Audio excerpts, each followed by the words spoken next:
তো হ্যাঁ বন্ধুরা, দেখো আজকে তো আর মিস্ত্রিরা কাজ করতে আসেনি, দেখতেই পাচ্ছ সব ছড়ানো বড়ানো, দেখেছো?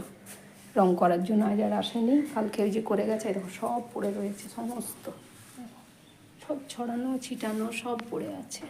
হ্যাঁ, কী আর করবো বলো, কিছু করার নেই। মিস্ত্রিরা তো জানোই একভাবে কোনো দিনই কাজ করে না, তো কিচ্ছু করার নেই। আর কী করবো, এই হাফ একটুখানি করে রেখে কালকে চলে গেছে। এবার বলো, কাজটা হয়ে গেলে মনটা শান্তি হয়, পরিষ্কার পরিচ্ছন্ন গোছানো গাছিনি সবই তো করতে হয় না।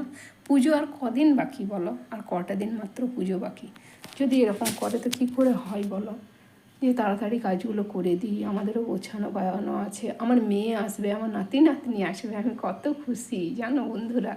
তোমাদেরকে দেখাবো, তোমরা দেখেইছো, ওর বাড়ির থেকেই তো আমি ভিডিওটা শুরু করেছিলাম। প্রথম ভিডিও তো আমার ওর বাড়ির থেকেই শুরু, ওই তো খুলে দিয়েছে চ্যানেলটা আমার মেয়ে। তো ওরা আসবে, তখন খুব মজা করব আমি।